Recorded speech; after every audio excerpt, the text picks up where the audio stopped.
नमस्कार, मैं अनिल कुमार। आज राष्ट्रीय आईएम छात्रवृत्ति योग्यता परीक्षा में एसएसटी विषय में हम आधुनिक भारत के अंतर्गत गवर्नर और गवर्नर जनरल पर चर्चा करेंगे। ये अधिकतर परीक्षा में पूछे जाने प्रश्न हैं और कंफ्यूज करने वाले भी हैं। ठीक है, तो हम शुरुआत करते हैं 1857 में।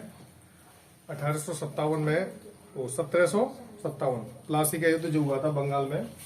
तो हम पहले ये समझेंगे कि गवर्नर कौन होता है, गवर्नर जनरल कौन होता है और वायसराय कौन होता है। ठीक है, तो भारत में जब ब्रिटिश शासन ने अपनी नींव जमाई थी तो सबसे पहले उन्होंने बंगाल में, पश्चिमी बंगाल में कंपनी स्थापित की और उस कंपनी का जो मुखिया था उसको बंगाल का गवर्नर बनाया। क्या बनाया? बंगाल का गवर्नर। बंगाल के पहले गवर्नर के रूप में जो नियुक्त हुए थे वो थे रॉबर्ट क्लाइव। कौन हुए थे? Robert Clive. प्लासी का युद्ध अंग्रेज और रॉबर्ट क्लाइव के बीच हुआ था 1757 में। याद है? भूल गए हो? तो इनका समय था 1757 से 1772 तक। 1757 से 1772 तक। यहाँ से देखो नाम बदलेंगे, उनको विशेष तौर से ध्यान रखिएगा कि किसको कहाँ कब क्या कहा जा रहा था। तो ब्रिटिश सरकार का जो सर्वोच्च अधिकारी हुआ करता था, जो बंगाल में बैठा था, उसका नाम था बंगाल का गवर्नर। क्या नाम था? बंगाल का गवर्नर। वो पहले थे रॉबर्ट क्लाइव। कौन थे? Robert Clive. इनके बीच और नवाब सिराजुद्दौला के बीच प्लासी का युद्ध हुआ था पश्चिमी बंगाल में। ठीक है, ध्यान रखिएगा। इसके बाद बंगाल का गवर्नर जनरल 1773 में एक नया पद सृजित किया गया।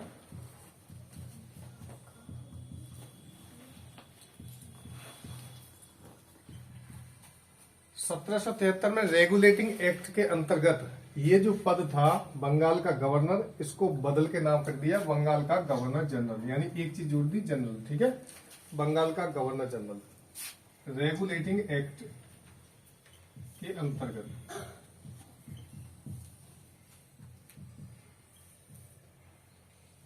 सत्रह सौ तिहत्तर में 1773 से 1832 तक।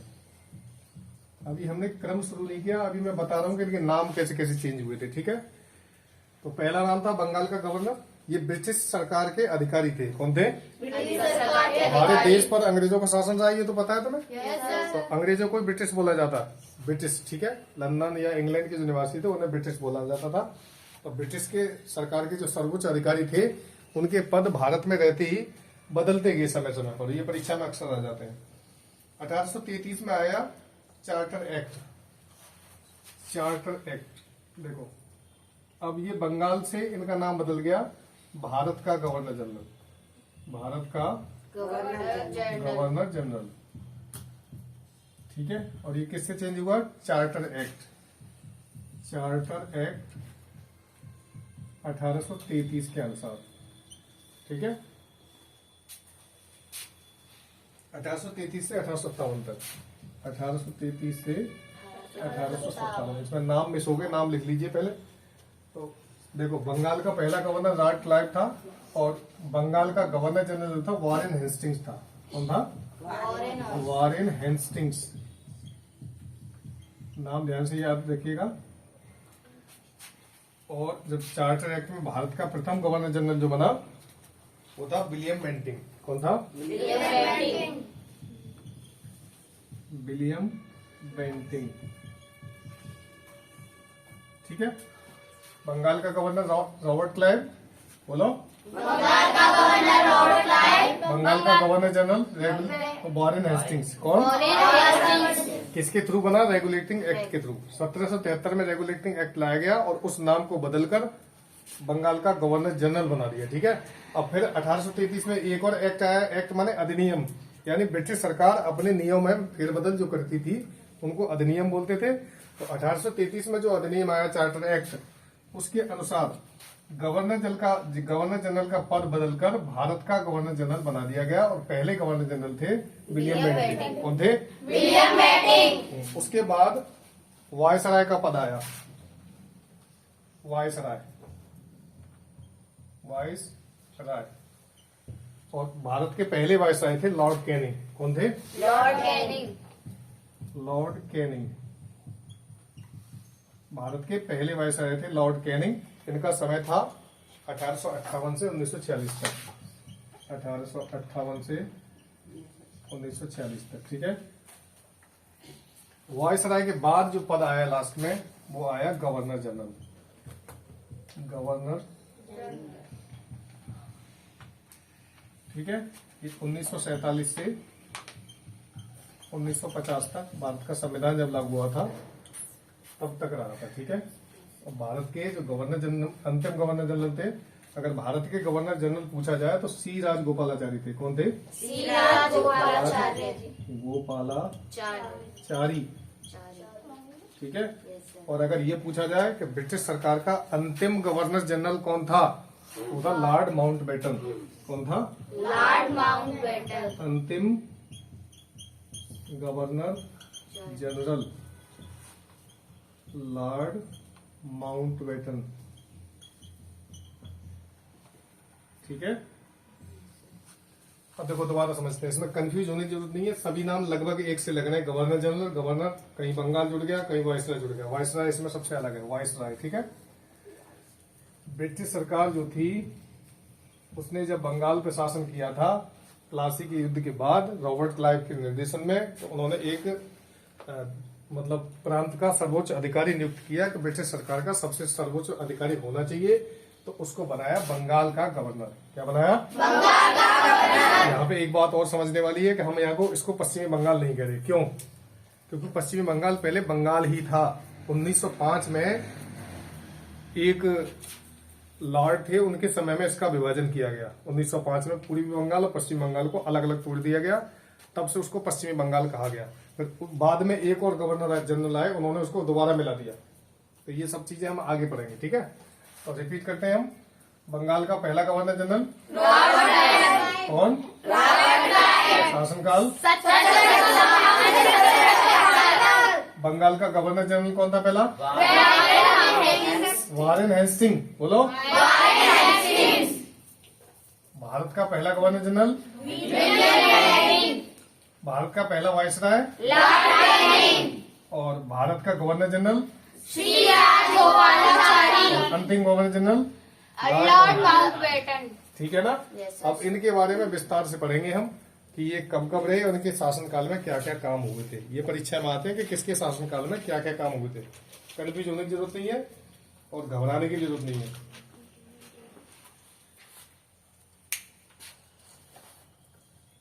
ये उतार लिया आपने? Yes sir. चलो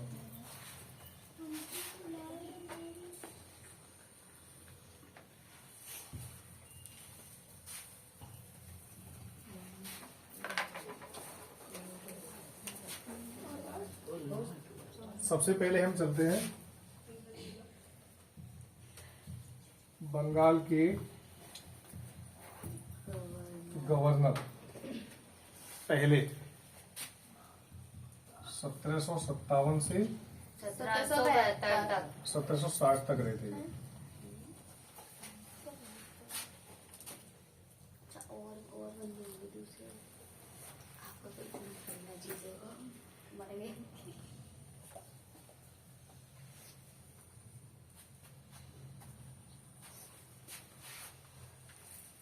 वारेन हेस्टिंग्स डालो हेडिंग। वारेन हेस्टिंग कर लेना, ठीक है। अब इनके समय में क्या क्या काम हुए थे वो लिखेंगे हम। वारेन हेस्टिंग को कौन से एक्ट के द्वारा बनाया गया था? Regulating act. कौन सा? Regulating act. ये बंगाल के आखिरी गवर्नर थे। कौन थे? आखिरी गवर्नर। बंगाल के आखिरी क्यों थे पता? क्योंकि आखिरी गवर्नर, ये बंगाल का गवर्नर का जो पद था वो खत्म हो गया था, उसको गवर्नर जनरल बना दिया था। तो आखिरी हुए कि नहीं हुए? Yes sir. और इन्होंने काम किया था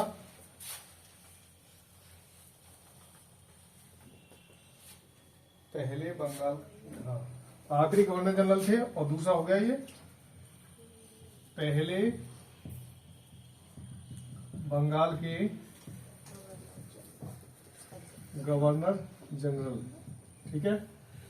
आखिरी गवर्नर थे और पहले गवर्नर जनरल, ठीक है।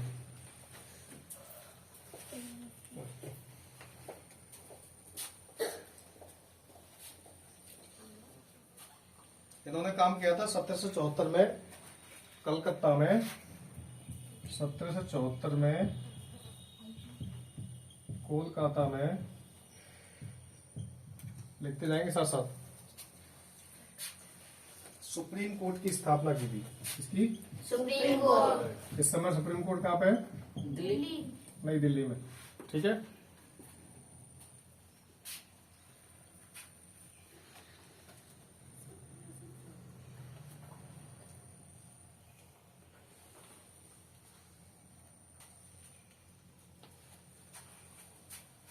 अगला था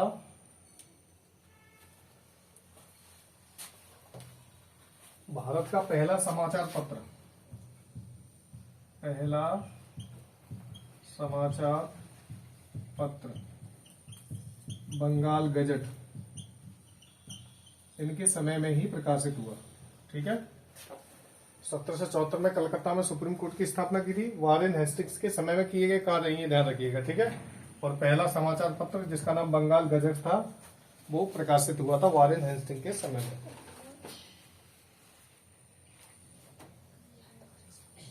अब डालेंगे हम लॉर्ड कॉर्नवालिस, इसके बाद नंबर आता है लॉर्ड कॉर्नवालिस को। जो जो महत्वपूर्ण है बच्चों वही पढ़ा दिए जा रहे हैं, ज्यादा गहराई में नहीं जा रहे हैं। ठीक है, समय लिख लीजिए इनका 1773 से 1793, 1773 से 1793 तक। और सर बीच में बीच सर में ये 60 लिखा है आपने सर, पर आपने 72 बताया था।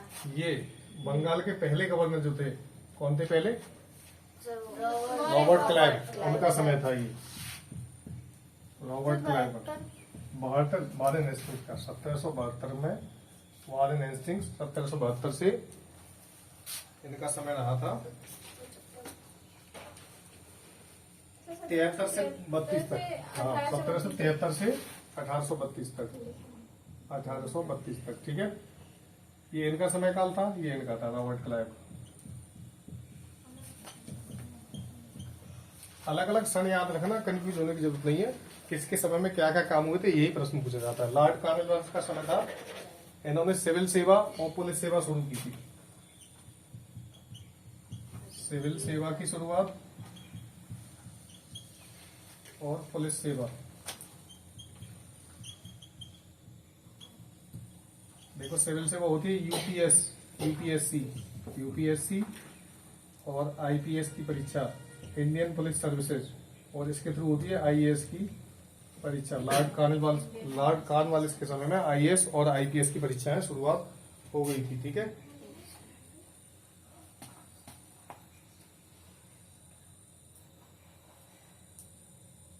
स्थायी बंदोबस्त व्यवस्था लागू की गई। अब ये कहता है स्थायी बंदोबस्त, स्थायी बंदोबस्त व्यवस्था।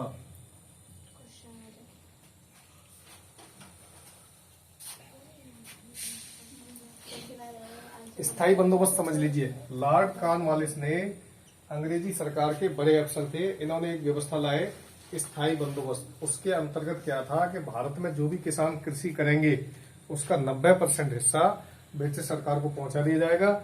यही था स्थायी बंदोबस्त। ठीक है, 10% केवल किसान को मिलेगा, 90% किसे मिलेगा? ब्रिटिश सरकार को, यानी 90% कमाई का हिस्सा ब्रिटिश सरकार को मिलेगा। तो क्या हो जाएगा ये स्थायी बंदोबस्त व्यवस्था। ठीक है, रिपीट करें। बंगाल के पहले गवर्नर कौन? समय पहले गवर्नर जनरल बोलो, वारेन हेस्टिंग। समय काल क्या क्या कार्य किया? कलकत्ता में सुप्रीम कोर्ट की स्थापना, पहला समाचार पत्र प्रकाशित कराया बंगाल गजट। ध्यान रखिएगा, ये प्रश्न आता है परीक्षा में। भारत का पहला समाचार पत्र कौन सा था? बंगाल गजट, जो प्रकाशित हुआ था। लॉर्ड कॉर्नवालिस 1773 से 1793 तक इन्होंने क्या किया था? सिविल सेवा, यूपीएससी, आईएएस की शुरुआत, पुलिस सेवा की शुरुआत और स्थायी बंदोबस्त व्यवस्था। क्या थी स्थायी बंदोबस्त व्यवस्था?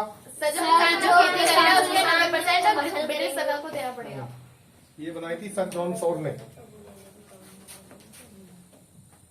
सर जॉन शोर, इनके समय में ये व्यवस्था इन्होंने बनाई थी। ठीक है, सर जॉन शोर।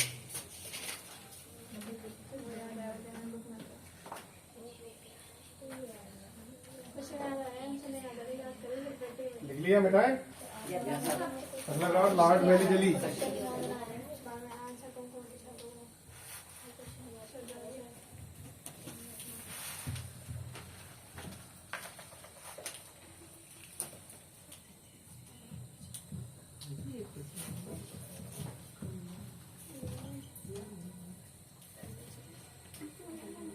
लॉर्ड वेलीजली। ठीक है, ये आते जाएंगे, नाम बदलते जाएंगे, इनके काम आते जाएंगे और हम लिखते जाएंगे। 1798 से 1805 तक।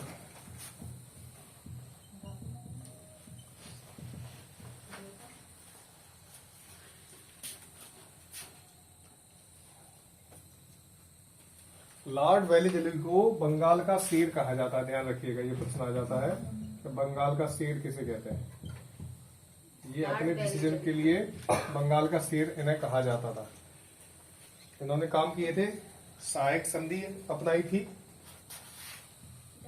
सहायक संधि,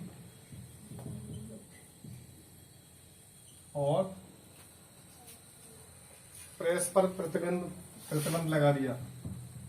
प्रेस पर प्रतिबंध। प्रेस क्या होता है? हाँ, मीडिया, समाचार पत्र, पत्रिकाओं को छापने पर प्रतिबंध लगा दिया लॉर्ड वेलीजली ने, ताकि भारत के लोग अपनी आजादी की लड़ाई न लड़ पाए। इन्हीं के समय में 4 एंग्लो मैसूर युद्ध हुए। 4 एंग्लो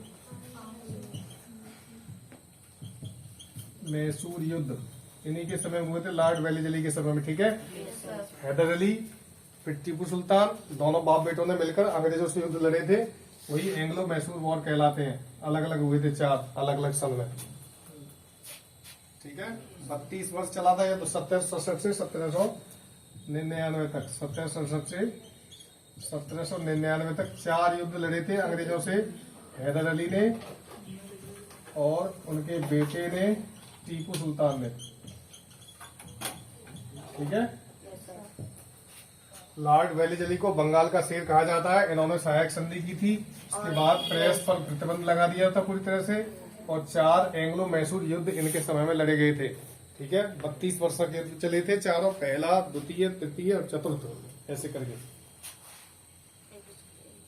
इसके बाद आते हैं लॉर्ड कॉर्नवालिस। इन एक ही काम हो गया था, जब मरे थे बस।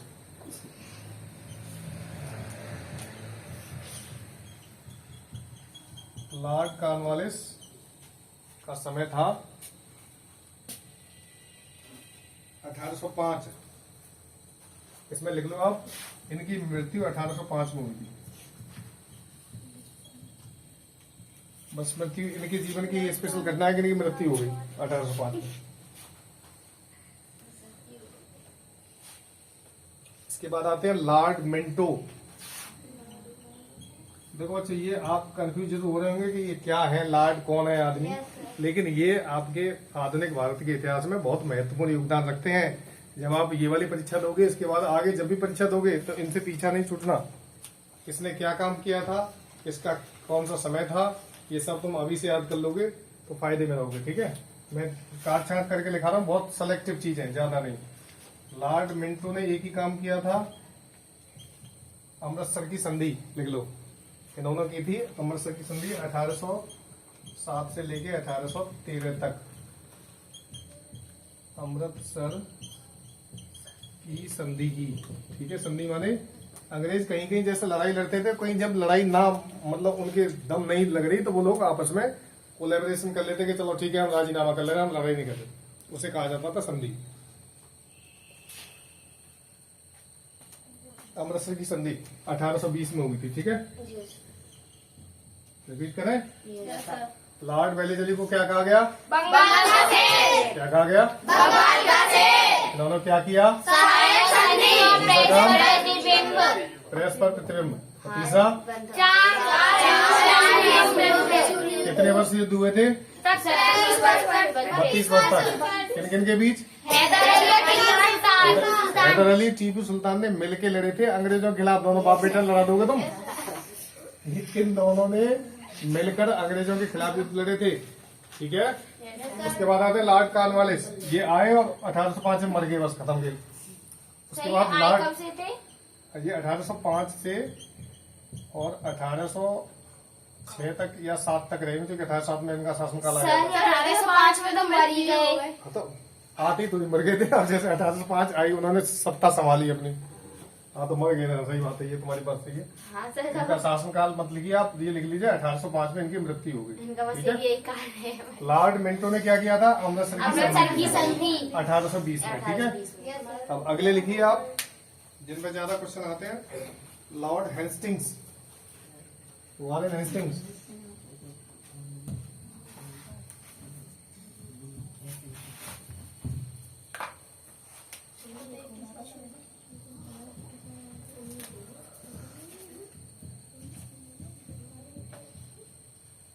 लॉर्ड हेस्टिंग्स जो थे,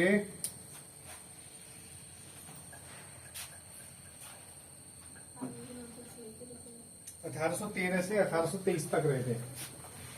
1813 से 1823 तक, ठीक है। देखो इनके ये बदल क्यों रहे? तुमने सोचा कि लगातार बदल क्यों रहे? एक ही क्यों नहीं शासन कर रहा?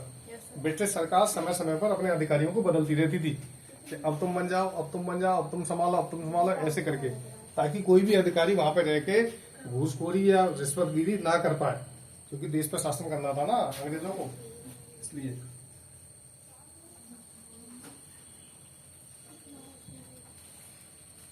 देखो इन्होंने रैयतवाड़ी व्यवस्था बनाई। स्थायी बंदोबस्त व्यवस्था किसने की थी? सर लॉर्ड कॉर्नवालिस ने ये व्यवस्था। तो रैयतवाड़ी व्यवस्था जो थी वो भी कृषि से संबंधित थी। स्थायी बंदोबस्त में क्या था कि पहले ब्रिटिश होते थे और बीच में होता था जमींदार और बाद में होते थे किसान। तो स्थायी बंदोबस्त में क्या था? 90% हिस्सा लेते थे ब्रिटिश, लेकिन बीच में जमींदार मीडिएटर बीच में था। तो ये क्या करता था? किसानों से तो ज्यादा ले लेते थे और ब्रिटिश सरकार को कम देते थे, यानी बीच में घपला हो रहा था, घपलागिरी। तो जब लॉर्ड हेस्टिंग्स आए तो उन्होंने रैयतवाड़ी व्यवस्था शुरू कर दी और बीच में से मीडिएटर को गायब कर दिया। अब क्या होता था? ब्रिटिश सरकार डायरेक्ट किसानों से ही टैक्स लेती थी। 90% आमदन उपज का 90% रखते थे और 10% किसान को देते थे, ठीक है। स्थायी बंदोबस्त में और रैयतवाड़ी प्रथा में केवल एक ही अंतर है, उसमें मीडिएटर था, इसमें मीडिएटर नहीं है, यानी बिचौलिया खत्म कर दिया। स्थायी बंदोबस्त में बिचौलिया था, बीच में 3 स्टेप थे, ब्रिटिश, बिचौलिया, किसान। और यहाँ ब्रिटिश और किसान डायरेक्ट किसानों से उनकी कमाई ले ली जाती थी। सर जमींदार किसानों से 90% से लेते थे। हाँ। ज्यादा 90% लेते थे। और रैयतवाड़ी प्रथा सबसे पहले मद्रास में लागू हुई थी। कहाँ हुई थी?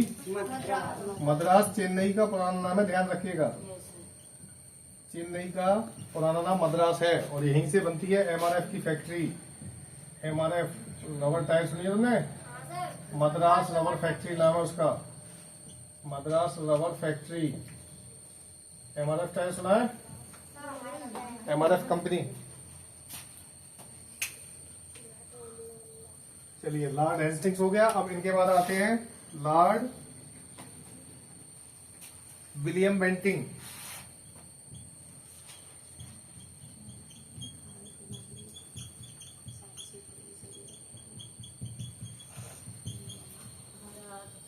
लॉर्ड विलियम बेंटिंग, इन्हें बैन लगाए थे बहुत सी चीजों पर 1828 से 1835 तक। सन ना भी याद करोगे तभी चल जाएगा, लेकिन काम याद रखना इसने क्या काम किया था। देखो बैन, बेंटिंग से बनता है बैन लगाना, बैन आने रोक लगाना। तो लॉर्ड विलियम बेंटिंग जो थे भारत के स्वतंत्रता के अग्रदूत माने जाते हैं। माने इन्होंने ऐसे काम किए थे जिससे ये लगे कि भारत आजादी की ओर बढ़ रहा है, या उन्होंने बीज रोपे थे कि अब तुम आजाद होने के लिए कोशिश कर सकते हो। तो जो गलत चीजें भारत में चल रही थी, जैसे रैयतवाड़ी प्रथा और स्थायी बंदोबस्त प्रथा। रैयतवाड़ी क्या थी? सर ब्रिटिश किसानों से 90% उपज ले लेते थे। दोनों प्रथाएं गलत थी ना। ज्यादा गलत किसने किया था? लॉर्ड हेस्टिंग्स ने। स्थायी बंदोबस्त में बीच में जमींदार कमा रहा था, उन्होंने जमींदार को हटा दिया, लेकिन मरा तो किसान तो हर हालत में मर रहा था पहले भी और उस समय। तो जब लॉर्ड विलियम बेंटिंग आए तो सबसे पहले इन्होंने इन चीजों को समाप्त किया था। सबसे पहला काम किया था इन्होंने, यहाँ पे एक चीज को समझ लें, भारत के पहले गवर्नर जनरल थे, ये ध्यान रखना, भारत के पहले, लिखा दिया है मैंने पहले ही, ठीक है। 1833 चार्टर एक्ट के अनुसार भारत में गवर्नर जनरल पद को सृजित किया गया और पहले गवर्नर जनरल बने लॉर्ड विलियम बेंटिंग, ठीक है। और बंगाल के आखिरी गवर्नर जनरल थे, भारत के पहले, बंगाल के आखिरी। जो भारत में जैसे ही पद बदलेगा, जो पद बदलेगा वो आखिरी तो हो जाएगा। जो जैसे बंगाल का गवर्नर जनरल चला आ रहा तब तक, तो बंगाल के तो आखिरी हो गए, और भारत में जब नया पद हो गया तो भारत के पहले हो गए, ठीक है। तो इन्होंने कई चीजें अंत की थी। सबसे पहले सती प्रथा का अंत किया। किसका? सती प्रथा। सती जानते हो सती प्रथा क्या थी? हाँ सर। और ठग प्रथा, पहले ठग चलते थे रास्तों में, लोगों को ठग लेते थे। सती प्रथा क्या होती थी कि अगर किसी स्त्री का पति मर जाए और वो स्त्री अगर शादी लायक है, तब भी समाज वाले लोग उसको दोनों को बराबर चिता पर लगाकर आग लगा देते थे। उसको अफीम पिलाई जाती थी बहुत सारी स्त्री को। जैसे किसी का पति मर गया तो वो रो रही है दुख में, तो वैसे ही उसे पानी मिला के अफीम पिला देते, तो वो नशे में हो जाती थी, वो झूमती रहती थी। कुप्रथा थी बहुत बड़ी, और उसको साथ में ले जाते थे, जैसे अर्थी जा रही है एक तरफ पति की, और दूसरी तरफ उसको जिंदा ही बैठा लेते थे सफेद साड़ी पहनाकर, और दोनों को अलग अलग चिताओं में रखकर जिंदा ही जला देते थे। तो ये कुप्रथा थी, ठीक है। मनुष्य का जीवन एक बार मिलता है, उसको ऐसे नष्ट नहीं करना चाहिए। तो ये कुप्रथा का अंत किया लॉर्ड विलियम बेंटिंग ने, सती प्रथा और ठगी प्रथा। ठग प्रथा ऐसी थी कि रास्ते में लोग मिल जाते कि मैं वहां भटक गया हूँ, जैसे बेवकूफ बनाते ना लोग कि तुम मुझे ये चीज दे दो, और तुम्हारा कीमती सामान लेके नकली सामान तुम्हें दे जाते थे, उसे बोलते थे ठगिया, ठग हुए थे, ठीक है। ठग प्रथा का अंत किया इन्होंने, विलियम बेंटिंग ने। और इनके समय में कोई युद्ध नहीं हुआ था, सबसे बड़ी बात ये होती, विलियम बेंटिंग के समय में कोई युद्ध नहीं हुआ, शांति रही थी, कोई युद्ध नहीं हुआ था। और भारत में उच्च शिक्षा की शुरुआत हुई। भारत में उच्च शिक्षा का मतलब जानते हो क्या होता है? उच्च शिक्षा देखो, 3 तरह की शिक्षा होती है। प्राथमिक शिक्षा जैसे तुम पढ़ रहे हो 6, 7, 8 कक्षा 1 से लेके 5वीं की कहलाती है प्राथमिक शिक्षा। उससे LKG UKG होती है, वो पूर्व प्राथमिक होती है, पूर्व प्राथमिक। उसके बाद आती है माध्यमिक शिक्षा, कक्षा 9 से 12 तक माध्यमिक शिक्षा, यानी बीच में जब पढ़ते हैं। और 12वीं से लेके आगे जब डिग्री लेते हैं तो उसको हम कहते हैं उच्च शिक्षा। क्या कहते हैं? उच्च शिक्षा। तो विलियम बेंटिंग ने बुरी चीजों पर रोक लगाई, सती प्रथा का अंत किया, ठग प्रथा का अंत किया, और शांति बनी रही देश में उस समय, और इन्होंने उच्च शिक्षा की शुरुआत भी की, ठीक है। अगले थे, इन्हें मिटा दे।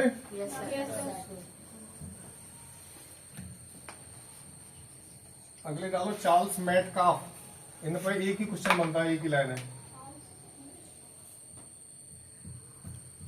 Charles Metcalfe.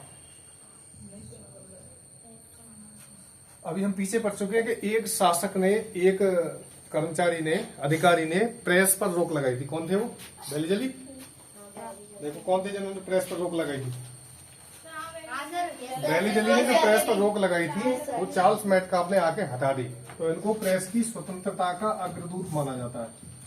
प्रेस की स्वतंत्रता का अग्रदूत, यानी उन्होंने प्रेस की स्वतंत्रता को आजादी दी। अच्छा, प्रेस की स्वतंत्रता होने से भारतीयों पर क्या असर पड़ता बताओ? जब हम गुलाम थे तो हम अपनी आवाज दूसरे भाइयों तक कैसे पहुंचाएंगे? अखबार के द्वारा, पत्रिकाओं के द्वारा, पैम्पलेट छपवा के, और ये सब छपते कहाँ थे? प्रेस में। तो अपनी आवाज दूसरे तक पहुंचाने के लिए प्रेस की जरूरत होती है। आजकल हम देखते हैं ना, अखबारों में खबरें आती हैं, तो अखबार वाला जो मीडिया वाले होते हैं वो तमाम खबरें इकट्ठा करते हैं और हमारे घर तक सुबह तक पहुंचा देते हैं 7 रुपए में। 7 या 8 रुपए का अखबार आता है। अखबार का मतलब यही तो है कि हम पूरे देश को देख रहे हैं, क्या हो रहा है देश में, क्या चल रहा है। कुछ लोग फोन पे देख लेते हैं, टीवी में देख लेते हैं, मोबाइल पे देख लेते हैं।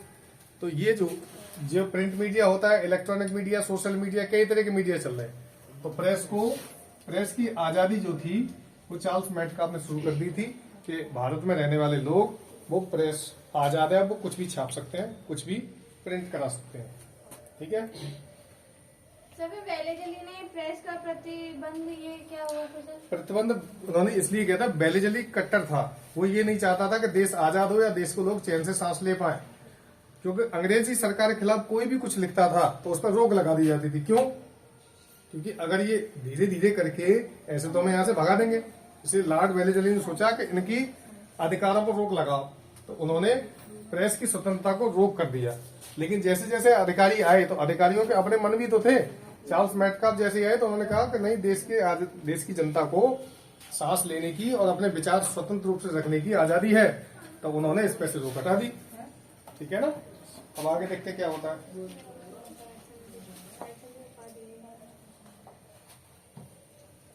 इसके बाद आए लॉर्ड एलनबरो। कौन आए?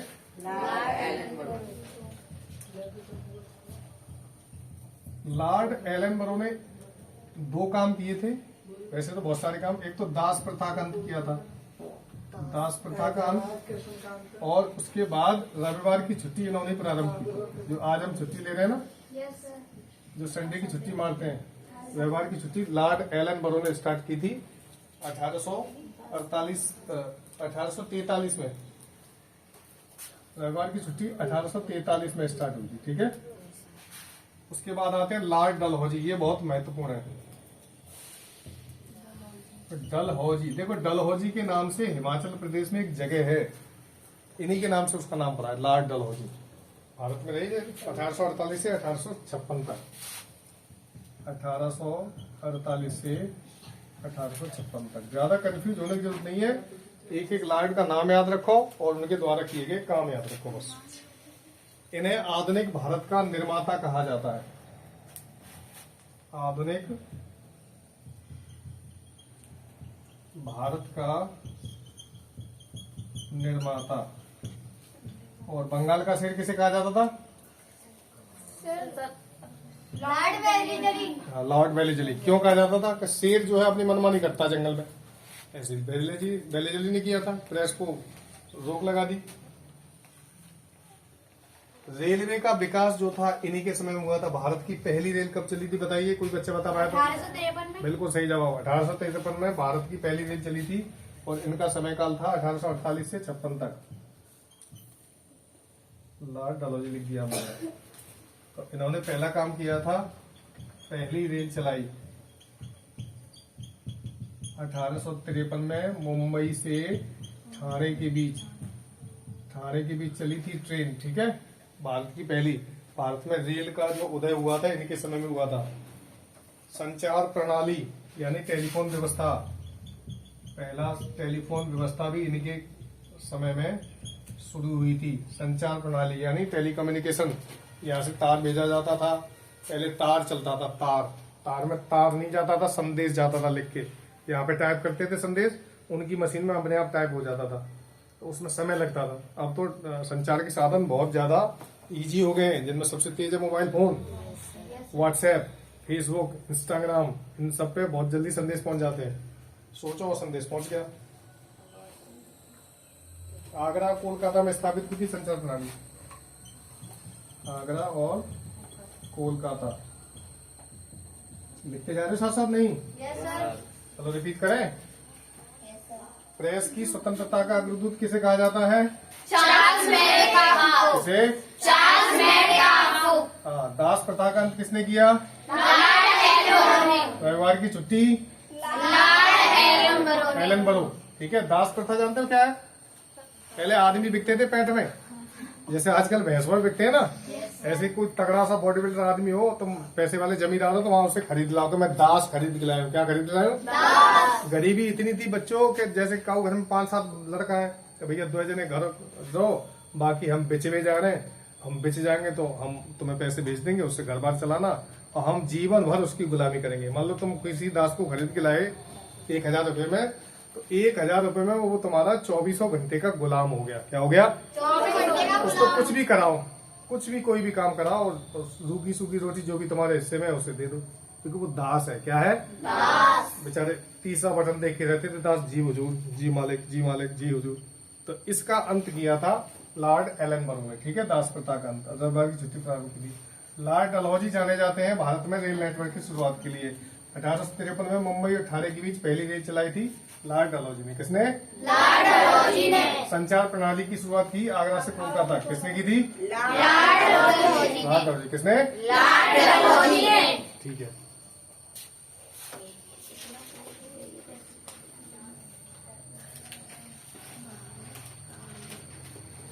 अभी और काम है इनके। यूपीएससी में पदों की नियुक्ति हेतु प्रतियोगिता। देखो हमने बताई थी आईएएस आईपीएस की परीक्षा किसने शुरू की थी? नहीं सर, लॉर्ड कॉर्नवालिस। चलो कोई बात ना, वो देखते ना। यूपीएससी में पदों का निर्धारण किया था इनके समय में, लॉर्ड डलहौजी के समय में, ठीक है। और 1863 में भारत के पहले आईएएस कौन बने थे? बताइए। बिल्कुल सही जवाब, सत्येंद्र नाथ टैगोर। ये रविन्द्रनाथ टैगोर के भाई थे। पहले आईएएस बने थे सत्येंद्रनाथ टैगोर 1863 में, इन्हीं के समय में, ठीक है। और लॉर्ड डलहौजी जाने जाते हैं राज्य हड़प नीति के लिए। इसको विशेष तौर से ध्यान रखना, राज्य हड़प नीति। राज्य हड़प नीति क्या थी? देखो भारत पहले छोटे छोटे राज्यों में बटा हुआ था, तो जो ब्रिटिश सरकार के जो लॉर्ड गवर्नर होते थे वो ये देखते थे कि कौन से प्रांत का जो शासक है वो कमजोर है। कैसा है? कमजोर। तो उसके यहाँ हमला बोल दिया, उसके राज्य को अपने राज्य में मिला लिया कि ये मेरा ही है। जैसे तुम देखते हो किसी मोहल्ले में कोई गरीब आदमी रहता बहुत कमजोर, और वहां एक दादा रहता है दबंग। इस समय तो ऐसा संभव नहीं है क्योंकि संविधान से देश चल रहा है, लेकिन पहले के समय में ब्रिटिश सरकार थी, और ब्रिटिश सरकार जो थी वो अपने बीच में एक लोग को रखती थी, जमींदारों को। किसको रखती थी? जमींदारों। उनको बहुत सारी जमीन होती थी, और तीसरे होते थे किसान। तो जमींदार, किसान और ब्रिटिश सरकार।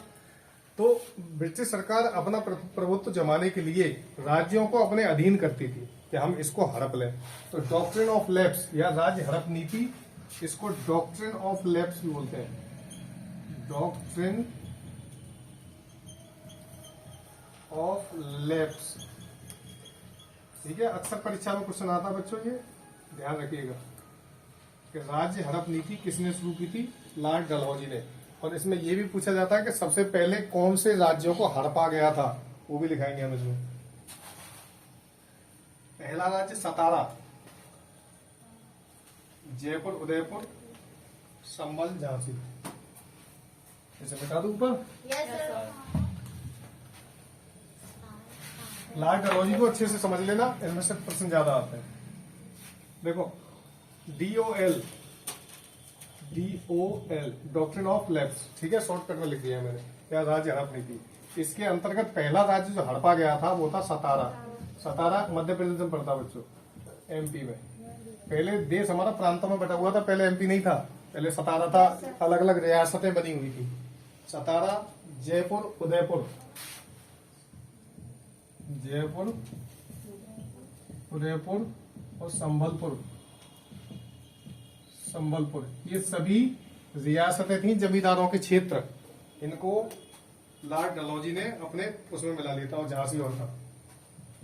अब इसमें प्रश्न ऐसे आता है कि इनमें से कौन सा राज्य हड़प नीति के द्वारा नहीं हड़पा गया था? हड़पना जानते हो तुम?